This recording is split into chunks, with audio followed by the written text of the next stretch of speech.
And we went out to Caddo Lake State Park is where we set up our camp. And we usually like to camp on our summer trips during the week when there's not anybody around the weekends. And little to our knowledge, when we got up to Caddo Lakes just south of Texarkana on the Texas-Louisiana border, there was really nobody there at all. It was like we were the only people that checked in on Monday, and that's the way it was up until we went to leave on Thursday. It's like we were the only people in the entire campgrounds. When we first got there and we got to the state park and everything, we'd met the little lady at the little check-in thing, and everything was fine. And then when we got to she basically told us we could pick any campsite we wanted to because we were the only ones there through like Wednesday or Thursday. So we kind of drove around, riding with, Brian and stuff. And we finally found one that was kind of like out of the way. And it was, it was a nice little section of like forest and stuff like that. So we were sitting there unpacking and everything. And one of the park rangers was riding by, and he kind of stopped and got out. And, me and Craig, our younger brother, we went out there to meet him while, we made Brian put up the tent because, we can't do it. We can't do anything right on these trips anyway. So we just let him do that. Well, when me and Craig were just small talking with the ranger, he's like, if y'all need anything, I'm gonna give y'all my contact number. He's like, and I thought it was kind of weird. And he said, if y'all notice anything weird or out of the ordinary, don't be afraid to call me because I live a little bit off campus, like off the campgrounds a little bit.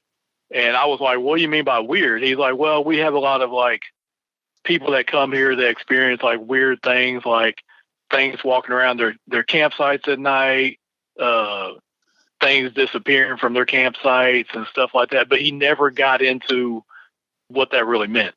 I guess me, like, just kind of like researching the area and stuff like that, I kind of had a feel of what he was trying to say, but I don't think he really wanted to like come out and say it. He kind of sounded like halfway skeptical and halfway like maybe he knows more than what he wanted to say, but he didn't want to come out and say like, there's Sasquatch here, run for your life or nothing like that. So I kind of went back and told Brian about it, and, he's, like he said, the dad of the trip, so he kind of just played it off. But, and I guess Brian kind of shares the same feeling as me.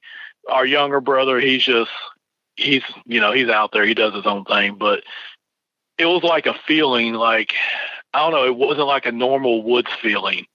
And I don't know if you've ever been to Caddo Lake, but it's just like it's not like a typical, like, you can hear the birds chirping and it's all happy-go-lucky, like, forest setting. It's like once you get there and you get settled, it's almost like a really eerie feeling the whole time you're there. And literally, it's probably one of the few places I've been, like, when I've camped. Like, I'll never tent camp anywhere again because of what happened there. We cooked dinner and stuff like that, and then we kind of drove around. We tried fishing a little bit. So I want to say we came back. We made our campfire and stuff, and we knew there was going to be some storms, but we didn't think it was going to be like as bad as it turned out to be. But the first night we were there, that Monday night, we got a pretty little rainstorm and stuff like that. So we had to go into the tent, and this is probably about 10:30, 11, something like that. And we were inside the tent just, hanging out, chilling and stuff like that. And, you could hear like the smaller animals running around, like raccoons, armadillos and stuff like that. But I want to say we probably went to sleep probably about 12:30-ish or something like that. And the rain had picked back up because I remember I had woke up. I thought I heard something off in the distance. And so I kind of woke up my brother, Brian, and I was like, hey, man, listen. And you could hear something almost kind of like walking a perimeter around our camp. And I want to say it was probably a good 40 yards away. And, we're both football coaches, so you'll hear us use the yard terminology a lot with. But this thing was not like a deer walking around. This was stuff like walking heavily, breaking big branches on the ground when it was walking. I mean, it was loud enough where it woke up our younger brother, and he was just like, what the hell is that? And I know, like, when I watch like UFC fights and stuff like that, I'll sit there and like notice my fists are clenched because I'm just like, the tension. And that's how I remember I remember we had our flashlights on in the tent. I told everybody to turn their lights off. It's like as soon as we turned off the lights, like everything got quiet for like 5 minutes. And then we tried not to say nothing, and then we could hear the walking like start picking back up. And this walking around the tent continued for, I want to say, at least from like 1 a.m. to at least 2:30 in the morning. At times you could hear, and I know the wind was blowing, but I don't think branches were falling off the trees that frequently. It was almost to me like something was walking around trying to scare the hell out of us, and not only like breaking big branches, but it almost seemed like to me like it was like ripping off the lower branches as it walked around like the area. For myself, it was in a sense that I was kind of like in protective mode, protecting my brothers. You know, I was very keened on to the noise. I've been hunting most of my life. I've been in the woods. I've been in the woods overnight hunting. I've been around big hogs, big boars, deer, and it was not the sound of a typical, hog or a deer or any other animal. I started thinking possibly bear, but no, this was more of a lumbering, slow, heavy, very heavy steps that you could hear, in the near us, going around us, and kind of, I wonder if I remember correctly, it was kind of a clockwise motion around the tent through the thick woods. Yeah. And, I don't know if it was, you sometimes hear about smells. We didn't really smell anything. It was just, it was the rain and the wind that was coming down anyway. Yeah, I heard the branches breaking, and every time one would break, I would kind of look and be like, look at Jason and be like shaking my head, saying, no, whatever, it's somebody messing with us. But the more it went on, the more I kept thinking, this to me was almost like an animal scoping us out from a distance, seeing what was going on. Our fire had already gone out, so it was smoldering, but it was almost like they were just almost casing us out. And it was a very creepy feel. I know they close the gates to this place at night and they lock it down. Doesn't mean that somebody couldn't have walked up in there, and if you ever get a chance to see this place, I mean, it's like when Jason was alluding to, this is not your typical, hey, let's go camping with the family place. This is a deep, dark place with your willow, the willow trees that come down, that they touch the water. It's swampy and it's dark. It's mysterious looking, and it was just, I don't know, I had a weird gut feeling that first day when we got there that there was something watching us. It just felt that way. But being skeptical too at the same time, I was like, man, it could be somebody that walked in here and they're just messing with us. It was first night didn't sleep a whole lot, and it was it was very spooky, very creepy feel to the whole trip to begin with at that point. We're usually like gung ho to like wake up the next morning and, to knock out like the first day of like morning fishing. But there was just kind of like this, I ain't gonna lie, it was almost like we saw the sun come up, and we're usually on the water before the sun comes up. And it was almost like who was going to be the first one to unzip the tent. And we you really didn't say nothing to each other. And then Brian finally like got up and like, I guess we'll go try to go fishing. And he unzipped the tent, and like me and Craig were just like staying back in the corner of the tent. Like, if he gets ripped out of the tent, we're just booking it out the other end, but, and it's like, as soon as we came out and, it almost felt like when the sun came up, like you still had that eerie feeling, but it was almost like, I don't know, it was almost like that. You didn't feel like that presence was on you, like when we first got there. And so we went, we did our little morning fishing and stuff like that. We came back around noontime. We had lunch and stuff, and it started raining again about noontime, and it got real overcast, so it kind of cooled down a little bit. So my little brother was like, why don't we just go off the beaten track and, see if we can see anything. So we pulled up the park map, and we kind of saw where like the park ends at. So we all got in Brian's truck, and we each got like a little walkie-talkie that we got, And so we drove to the edge of the state park by the last little boat ramp. And the state park has like a little trail that kind of starts off there, and it kind of like, it does a big loop around the state park and stuff like that. So we kind of started on that path. And then when the path ended, we can kind of see like where the woods really started. So we decided, all right, let's all continue on this path for a little bit, and then we'll break off 3 different directions and just kind of stay in communication. So we all kind of 3 started our own path, and our youngest brother, Craig, he veered off on his own, being the youngster, and he started walking off on his own. So me and Brian can kind of continued on our own little path for a little bit. And the area that we kind of got to kind of had like I'm not going to say it was like a Grand Canyon ravine, but for Texas, it was a pretty nice sized ravine on one side where we were walking. Probably about, Brian, how far you say, about 30 yards from the ravine was the barbed wire? Yeah, I'd say. Yeah, 20, 30 yards, give or take, was this barbed wire fence that just came out of nowhere. Like, it was somebody's property, like way off the beaten path of the state park. So me and Brian started walking along that barbed wire fence. And I probably say we walked on this fence for probably about 20, 30 minutes and just kind of like taking everything in. It was like the normal forest feeling, because even though we were still in the state park area, we weren't around like the real swampy area and stuff like that. We're in like in the woods now. So me and him continued walking on that barbed wire fence, just kind of hugging the trail as we went, because it was either barbed wire fence, forest, or it was like ravine. And so we kept walking, and then we kind of noticed up ahead of us, probably about, like half a football field away from us, we saw like this big obstruction on the barbed wire fence. So we were just like, what in the world is that? So we started walking up on it closer. And, it's kind of like I explained to you, Wes, like whenever you see like power lines being put through a forest, there's like a clearing on both sides. Well, on either side of the barbed wire fence, you had like your tall grasses and your shrubs. And then probably about 20, 30 yards away from the barbed wire fence is where the forest started picking up at.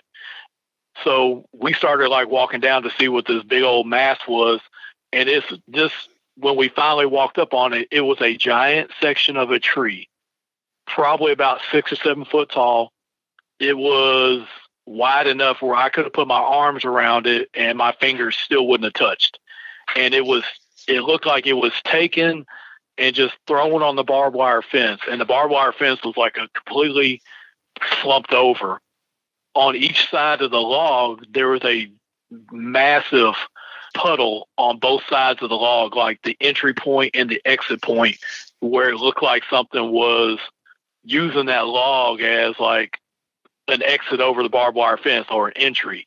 And it was super muddy where you couldn't really see the indentations or anything like that, because it looked like it was heavily used like for a long time.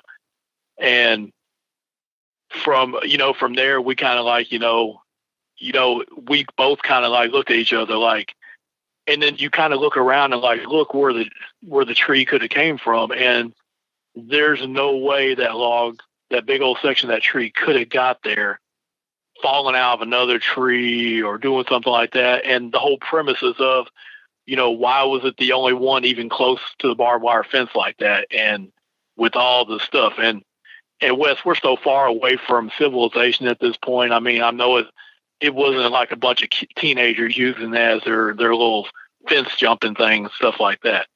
So from there, I started walking off on my own way. I kind of like backtracked and went back some of the other way. I was kind of worried about our little brother, because we ain't heard from him. So I told Brian, just keep walking, and then I'm going to go back and see if I can find Craig and get him and rally him back to us. So, and I think the rest kind of picks up where, Brian's part comes in. I remember, I agree with Jason, looking at the log and everything. I remember looking to see if there was a root system, like it had fallen out, and there was nothing. This thing had been placed there somehow to make it an easier access over this old rustic barbed wire fence that had been there for who knows how long. Jason took off. Obviously, he was worried about Craig, because we were trying to make it where we would check in every 15, 20 minutes with each other. And he can take off. The little brother just does his own thing. And so I told Jason, you head on back that way, make contact with him. And I went basically, if you're looking straight at the log, I went left, Jason went right. I continued along with this ravine to my left, and like kind of I wouldn't really say it was a trail. It was just a pathway along the edge between that and the barbed wire fence. And as I kept going around to my left, traveling in a sense kind of maybe east, northeast, or in this property line, there was kind of a hill that started to kind of pick up and build as I was walking. And so it was to my right was this thick brush covered hill, a lot of overgrowth everywhere. And it was to my right as I'm walking along with the ravine to my left, trying to give the listeners a view, kind of an idea of what I'm walking with. At this point, I'm in my gut, I'm thinking that's weird to see this half of this log there in the middle of nowhere. And it wasn't like it was a pre-cut log. This was like one that had fallen and been picked up and carried. It wasn't cut lumber by anybody by any means. It wasn't a perfect cut or anything. It was half of a down tree that was put there. That got me thinking, what did that? And as I continued on this path, I kept getting that weird feeling that something was watching me. It went back to that same feeling on the first night when something was whatever circling our campsite. And I remember hearing something moving to my right up above me a little bit on this hill. In my mind's eye, it was almost like, I'm not going to believe it. I'm not going to look. And something caught my attention off to the left. And I think it was if I remember correctly, it was an armadillo that was down along the creek on this ravine. And I was looking at that for a second as it was moving away from me. And then I thought I heard like a branch break to my right over my shoulder. And I remember looking up, and there was a little bit of I don't want to say it was sun. There wasn't sun that was out completely at that point. It was kind of a mist and sprinkle coming down. But there was enough of a break in the clouds, and where I was looking, that's when I caught a glimpse of something. And it was almost like, I might as well just say when I look at it and I play it back in my mind, it was almost like an arm, like a torso. The color was kind of a matted brown, almost kind of a burnt orange, almost maybe a tinge of that, but it was more of a brownish black kind of color mixed in. But it looked like an arm that was pushing down the undergrowth, just pushing down, and behind it was a very large, dark figure, almost like it was pushing that stuff down to get a glimpse of me.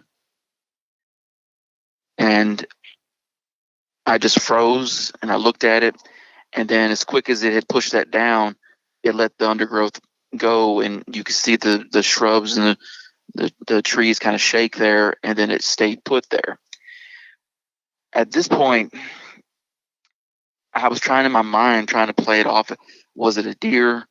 What was this thing? And it's when I pretty much I kind of squatted down behind the nearest tree that was right next to me, and kind of didn't want to look again.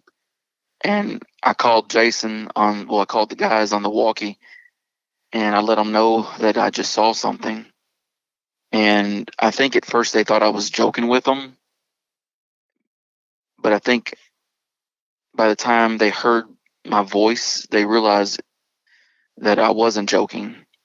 And there was something up there, and I'm going to say it was a good 25 to 30 yards up to my above me along the hill, and it was just sitting there. I think at that point it might have been, that whole time might have been, kind of like paralleling us, and I just wasn't paying attention to it until I heard that the rustling. And I looked back. What I thought was weird was when I heard the rustling in the brush is when I wasn't paying attention, and I was looking down at that armadillo down in the ravine, and it was almost like it took its chance to look at that point at me. when I wasn't paying attention on the trail itself. It looked like the forearm and a bicep of a very large creature of some sort. That's what it looked like to me. And literally, and it doing what if it was me up in the woods looking at somebody, I'd be pushing stuff out of my way to look. It was like going hunting. You moved shrubs and things out of your way to get a clear line of sight. And that's when I looked up and saw that. It noticed that I saw it, and it quickly released that brush, and you see the brush move. And that's when I was like, oh God, what the hell was that? And that's when I called Jason and Craig on the walkie, and basically at that point I hunkered down behind the tree and was waiting for them to get there. Well, when he first called me on the walkie, and I don't know what kind of language I can use, Wes, I don't know, but his exact words were, like, I just saw something. I don't know what the F it was. And my response was, quit screwing with me. I know you're full of shit. He's like, dude, I'm for real. Get here as quick as you can. And he's like, I'm not bullshitting y'all. I really just saw something. So I'm sitting there trying to like get to him to respond to me. And then for about a good minute, I'm sitting there. And, when it's your brother, like, or your family member, like your whole world just kind of like stops moving around you. And I'm just sitting there staring at the walkie-talkie. And I'm like, Brian, what'd you see? Like, tell me, man, what'd you see? And he didn't say nothing for like a minute. So I'm thinking, shit, I got to get moving. So, and running is the last thing I want to do because I'm a, football coach. So I take off sprinting as fast as I can. And then when I start getting a little closer, I can see where he's hunkered down. And so when I get there, I kind of like run and I kind of like jump down right by him. And I was like, dude, what's going on? What'd you see? And this is probably like the second time I've ever seen my brother tear up. Like when I looked at him, he had like his eyes were watering. He had like tears coming out of his, running down his face. And he's like, dude, he said, I'm for real. I just saw something. And like right then, it's just like, it's that concrete moment where like, holy shit, this is for real. Because I know like when you see that look in like your brother or one of your family members' face, it's legit. And so I remember I put my hand on his shoulder and I was like, are you all right, man? And he kind of like nodded his head. And I was like, where's it at? And he wouldn't say nothing. And I kind of like gave him a shake because he was kind of like in a little state of shock a little bit. And so I shook him again. I was like, Brian, where is it? I was like, is it close? And then all he did, I remember he took one of his hands and just pointed over his shoulder and gave me a direction. And I remember I started to raise up to look. And next thing I know, like he grabbed me and like pushed my shoulder back down. And I told him, I was like, dude, I want to see. And he's just like, just be quiet because I think it's still there. So I remember I raised up and I couldn't see nothing. And like he said, it's kind of like a hill that starts sloping up into the woods. And I was like, Brian, I don't see nothing. He kind of came up with me and he kind of tilted my head to where it was. And he's like, it's right over there. Look. And I was like, can you still see it right now? He's like, yeah. And he's like, he kind of pointed to where it was. And then I started looking a little close and sure enough, you could see this big mass like behind this section of trees. At this point, it was almost like it was trying to intimidate us. It was weird because you always hear stories about you hear vocalizations and you smell something. And maybe because we're upwind from it, I don't know. But I know we didn't smell anything. But one thing I will say, like whatever was alive in the forest at that time making noise, it was completely dead silence. I mean, it brought the eeriness right back to, where it was. And it was almost a feeling of, I've been in the woods a lot growing up, and it was almost like that feeling like something shouldn't have been there. And like everything else in the woods was like feeling the same thing, like, oh shit, we all got to be quiet now. And it was weird. And especially a place like that, you can hear the crickets, the frogs and everything. And it was just dead silent. And I think that's what helped me really zone in on where it was, because you could hear like the brushes start, like shaking and stuff like that. And then next I know, my brother was like, hey, grab that stick over there and beat it on the fence post right here. And so I did, and I hit it on the fence post. And while he was looking, it really didn't do anything. And so I beat it a couple more times, and this went on for about 10 minutes, and you could still see the shadow sitting there like it was just checking us out. I want to say about after 10 minutes, I had knocked like 3 times real loud, and the third one was loud enough where I actually broke the stick I had. And next we know, about 30 seconds later, we get 2 knocks back. And so when we heard that knockback, I'm thinking the same thing my brother thought on the first night, like somebody's screwing with us. So I got on the walkie-talkie and kind of crouched down on the ground. I was like, Craig, is that you? Are you messing with us? Craig's yelling on the thing like, I'm running and trying to find y'all's dumb asses. Where y'all at? I was like, dude, there's something over here for real. You know, me and Brian both. I was like, Brian saw it, and I don't know what I see right now. And he's like, all right, I'm trying to get there. And I said, you know, he's like, how do I find y'all? And I told him, just find the barbed wire fence and start running. And he's like, all right, when I get close enough to y'all, I'm going to just start yelling or screaming. And I was like, no, don't do that, dude. Just when you find the barbed wire fence, you'll see us like on the other side of it. So when I knocked that third time and when I was on the radio talking to him, you know, he's yelling full blast on the radio. So I kind of noticed, like, when me and Brian both kind of crouched back up to look, Brian said it's not there anymore. When I looked up and didn't see it anymore, and your eyes, you're trying to focus and look in that area, and you're looking into that brush, a rock about the size of a man's closed fist came down. I would say it went over our heads.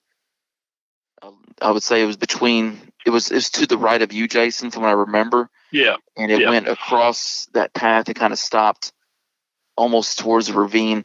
And at that point, I was like, did Craig throw a rock at us? But the motion, the direction it came is not possible because he's running from west to east towards us. This rock came from above us from a northerly direction coming down at us, down the hill. And at that point, I was ready. I'm like, I'm done. Let's load up and go. Yeah. From my point of view, and I know adrenaline's flowing in all of us, from that point on, from when the rock is tossed, you can hear Craig off in the distance, like yelling, like, where y'all at? Where y'all at? And as he's getting closer, you know, he's getting louder. So we know Craig's getting closer, and Brian's like telling him, like, be quiet on the thing, but he's not listening. So when I go up to look in that general direction, back a little bit away from where we originally saw it, it looked like it retreated a little bit. And then you could almost see there was a section of trees, and you can almost see the outstretched arms. And this is really the time when I saw it the best I could see it. You could see the outstretched arms up into the hilltop, and it was good enough where you could see the burnt oranges color of the mass, the torso, and it had its arms draped around 2 trees, and it was rocking back and forth. And I kind of explained to Wes, like, the mass of it. I've been around a lot of defensive linemen, defensive ends, and offensive linemen. The mass of this thing was not even, you could even see it on either side of there was no empty space when it was rocking between the trees. And these trees were probably a good 3 feet apart from each other. And it was almost like rocking, like it was agitated. And the louder Craig got as he was running in our direction, the more and more it started rocking, like faster, like it didn't know what to do. You know, and me and Brian were sitting there looking at it the whole time, thinking, like, you know, in the back of my mind, like, is this thing going to just go, you know, chase after Craig and get Craig? And at this point, I mean, I hate to say it, like, we didn't even call Craig back on the walkie-talkie because we're just sitting there looking. You know, I guess in the back of our mind, we would have saw it went his direction. We would have, you know, maybe called him. But it was almost like it was agitated, or it was getting pissed off hearing Craig yell coming our way. And then next thing we know is Craig is getting into, like, our viewing sight in our peripheral. You just hear all this commotion and all these shrubs just rattle and stuff like that. And I remember myself seeing the 2 trees that it had its arms on. I remember seeing those 2 trees shake. And then next thing you know, it's just like everything gets quiet again. And it's almost like it just wanted to make a big fuss, and then it just got pissed off and just like ran out of the area. It was almost like the underbrush exploded. It was making its presence known, and as Craig approached yelling, that was it. It took off, and it was gone at that point.